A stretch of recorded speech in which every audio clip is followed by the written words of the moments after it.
Mummy की तबीयत ठीक नहीं है, वो आपको बुला रही हैं। खुदा खैर करे, अभी तो बिल्कुल ठीक थी। मैं आ रहा हूँ। हर इंसान को हक है अपनी खुशी और मर्जी से जीने का, लेकिन अगर ये खुशी किसी मासूम और बेकसूर इंसान के लिए सजा बन जाए तो फिर ये खुदगर्जी है। तो फिर यूं समझ लीजिए कि मैं खुदगर्ज हूं,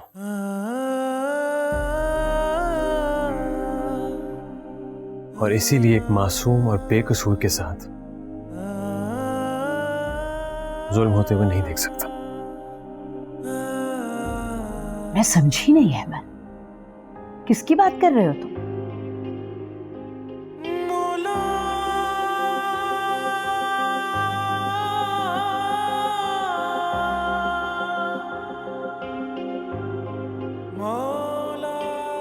आप बैठे।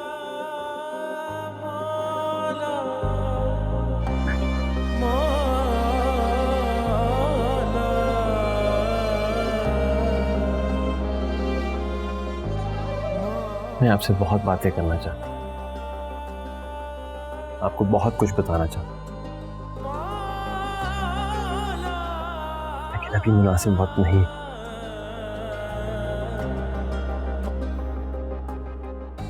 प्लीज कोई भी ऐसा सवाल मत कीजिए इसका जवाब मैं आपको ना दे सकूं।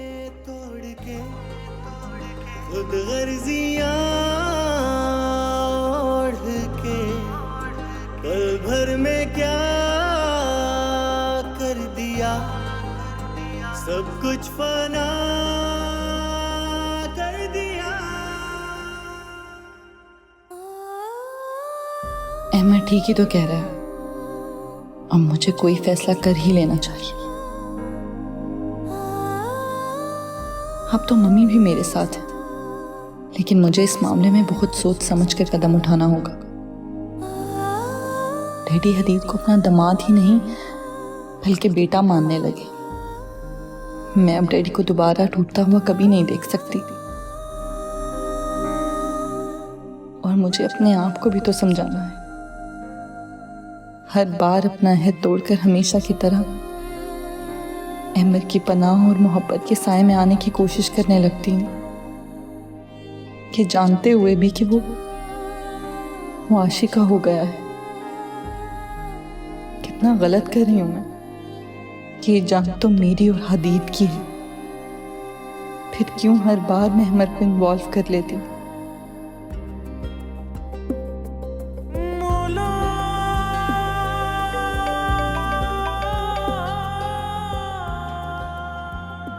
हेलो अहमद, मैं तुम्हें ही सोच रही थी। मेरा मतलब है सफाई देने की जरूरत नहीं है, यही गलती अभी अम्मी के आगे करके आ रहा हूं मैं। क्या कहा है तुमने शिद खाला से? अहमद प्लीज, जिस मंजिल का कोई अता पता ही नहीं, उस रास्ते चलने का क्या फायदा? ये मेरे मसले हैं, मैं खुद हल कर लूंगी। तुम भूल जाओ ये सब कुछ। नहीं भूल सकता, और ना ही तुम्हें भूलने दूंगा, क्योंकि जुल्म सहने वाला जुल्म करने वाले के साथ बराबर का शरीक होता है। किसने कहा तुमसे कि मैं जुल्म सह रही हूँ?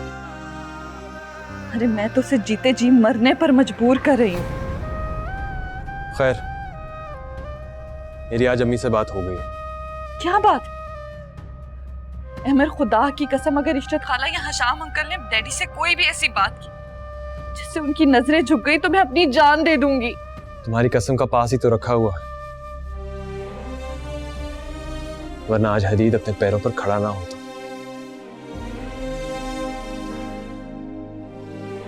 खैर, अम्मी से जो बात हुई वो मैं तुम्हें मिलकर बताऊंगा। बस एक बार ये तानिया की शादी हो जाए, उसके बाद तुम्हें मुझसे मिलना होगा, थोड़ी देर के लिए सही, लेकिन मिलना होगा।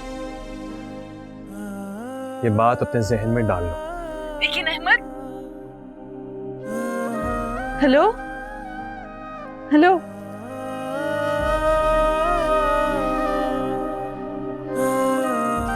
अहमद क्या कर रहे हो तुम?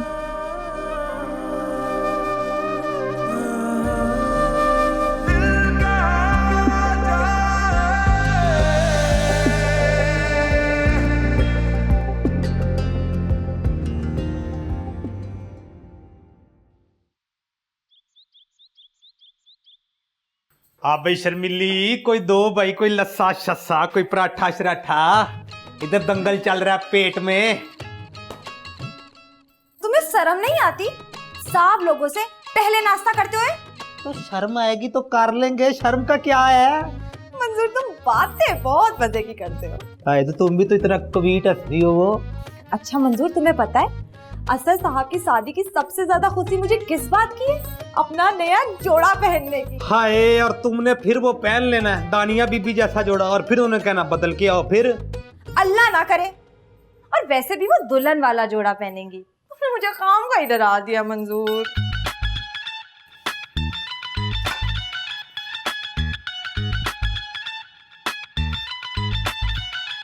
पेट के दंगल ही नहीं खत्म होते इसके।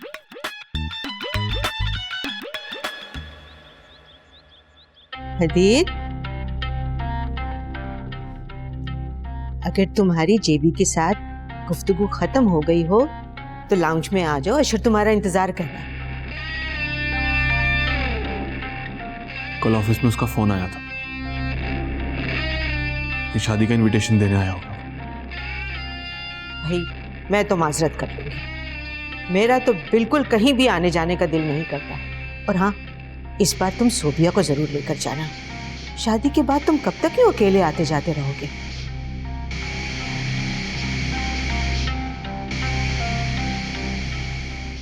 ठीक कह रही हैं आप।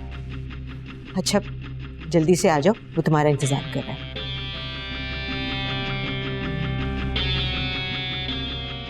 इस बार तो मैं उसे साथ लेकर ही जाऊंगा। सेजीज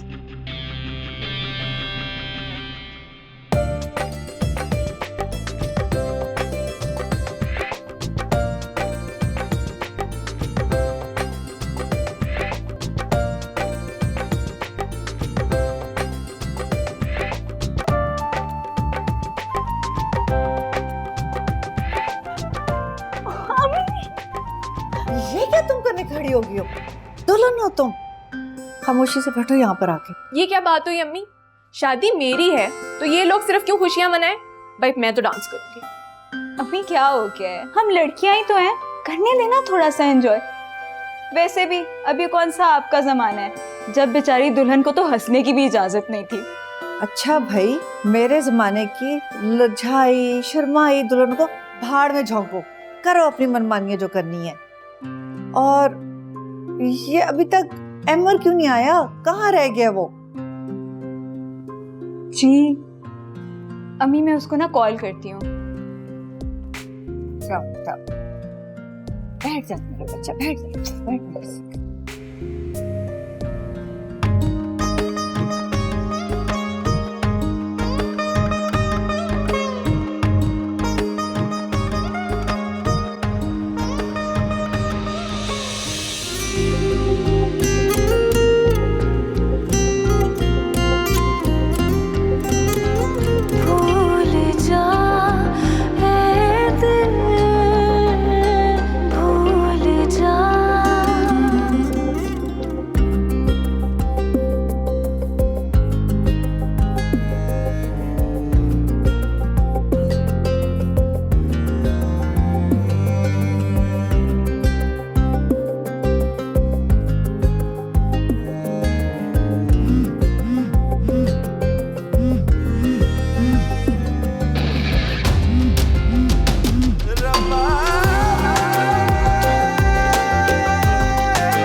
अरे इशरत आपा, परेशान मत हो। वक्त गुजरने के साथ साथ पिछली बातें और मोहब्बतें भूल जाएगा वो। बस दुआ करें कि आशी की गोद भर जाए। अरे नहीं, ऐसी नहीं है मेरी बेटी। नहीं नहीं, वो क्यों चाहेगी कि अहमर का बसा बसाया घर बर्बाद हो जाए। हाँ, मैं उसे समझाऊंगी कि वो अहमर की बिल्कुल हौसला अफजाई ना करे। अच्छा ठीक है, ओके, अल्लाह हाफिज। अब क्या मसला इशरत खाला को? कल अहमद ने उनसे कोई बहुत अजीब बात की है जिसकी वजह से वो घबराई हुई है। और क्या बात की है अहमद ने? जो भी बात की है उसने, तुम्हारे लिए उसकी कोई अहमियत नहीं होनी चाहिए। और हाँ, अहमद अगर अब तुमसे कांटेक्ट करे ना तो तुम उसे बिल्कुल इग्नोर करना। मैं नहीं चाहती कि इशरत आपा और हशाम भाई सुल्तान से कुछ कहें। मम्मी, मैं इन हालात से थक चुकी हूँ, बेजार हो चुकी हूँ। हदीद से नफरत, अहमद से मोहब्बत, ये चीजें खत्म कर देंगी मुझे। आप मुझे कहीं दूर भेज दें, मैं यहाँ नहीं रहना चाहती अब।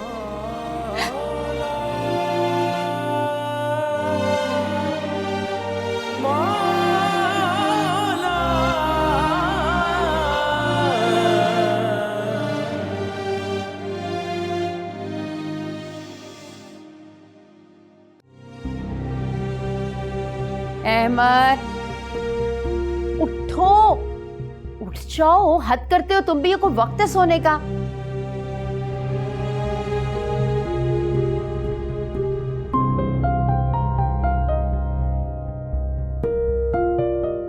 क्या हुआ अम्मी?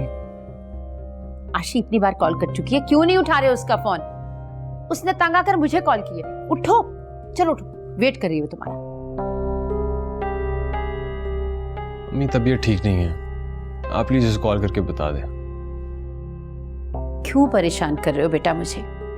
देखो, अगर तुम वहां नहीं जाओगे तो बहुत बुरी बात होगी, नाराज हो जाएंगे वो लोग। अम्मी, मेरी और आशी के बीच मोहब्बत नाम की कोई चीज नहीं है, और आप चाहती हैं कि मैं उसके पूरे खानदान से मोहब्बत करूं। खुदा के लिए मुझे अपने लिए भी जीने दें। अहमद,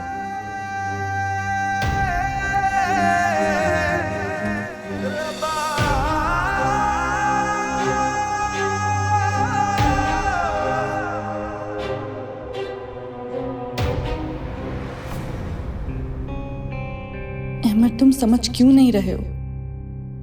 मेरे लिए तुम्हारी फिक्र, तुम्हारी मोहब्बत, तुम्हारी परेशानी एक मुसीबत बनती जा रही है। नहीं मिलूंगी मैं तुमसे। इतनी जल्दी थी तुम्हें शादी करने की, तो इसे निभाओ भी।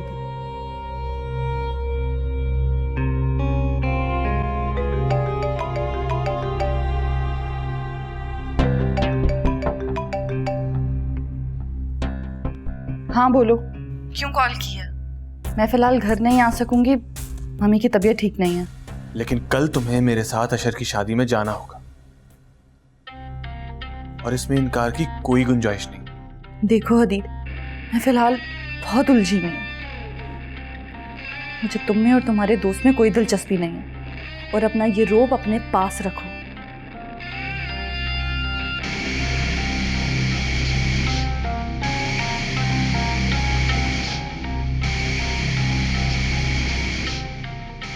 शादी में तो तुम्हें जाना ही होगा सोफिया।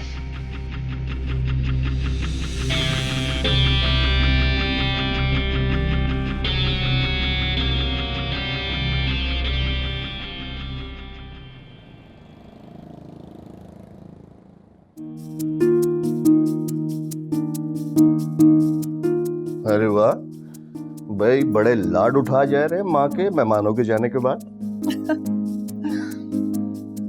अब्बा, मैं कैसे रहूंगी आप दोनों के बगैर? बेटा, जैसे आशी अपने घर में रही है, तुम भी रहोगी। ये पूछो कि हम कैसे रहेंगे तुम दोनों के जाने के बाद इस घर में। वो आशी नजर नहीं आ रही, कहाँ है? अरे भाई, उसका सख्त मूड ऑफ है अहमद के ना आने से। हैरत है, उसने तो वादा किया था कि वो जल्दी आएगा। लो भाई, आ गए हमारे दूल्हा भाई, और उनके साथ साथ उनकी शामत भी आ गई। बुरी बात।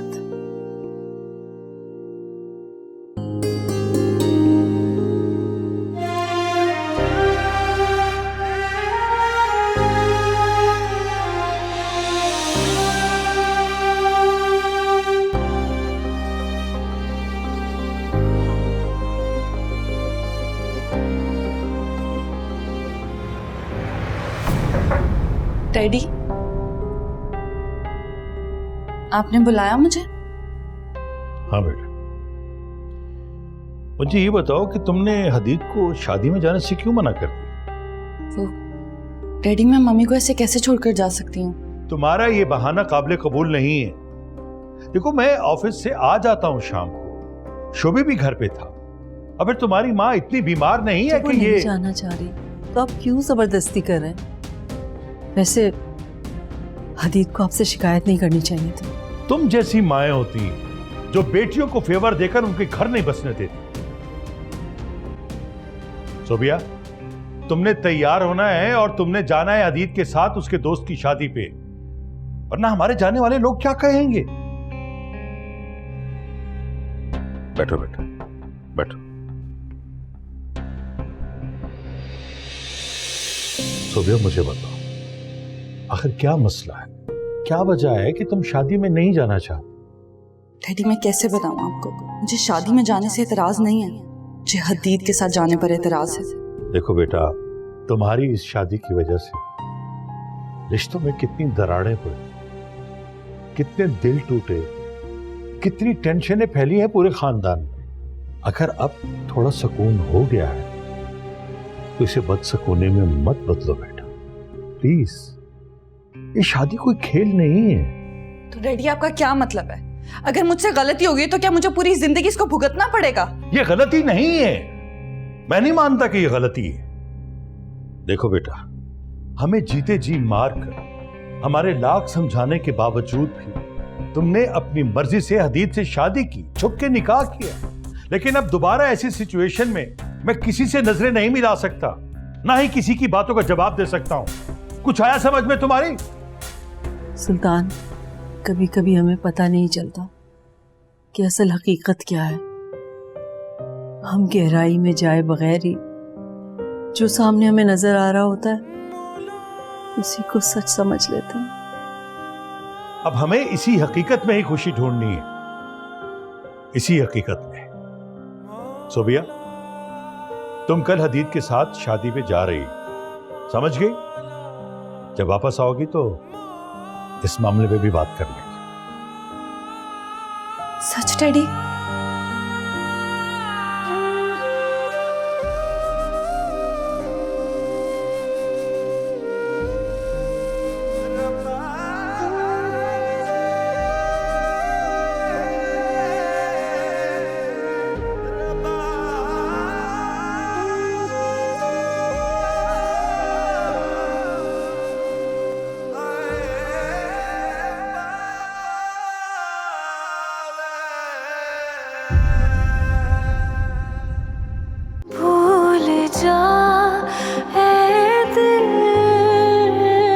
आज की सारी शाम मेरी तुम्हारे इंतजार में गुजर गई। अपनी बहन के माइयों पे मैंने बिल्कुल भी इंजॉय नहीं किया। जब डैडी को हदीद की हकीकत के बारे में पता चलेगा तो वो एक लम्हे में उसे मेरी जिंदगी से निकाल देंगे। ये बात इतनी आसान नहीं है जितनी तुम समझ रही हो। माशाल्लाह माशाल्लाह, दानिया कितना नूर उतरा है तुम्हारे चेहरे पे। और आशी, तुम भी माशाल्लाह बिल्कुल दुल्हन लग रही हो। भूल जा ऐ दिल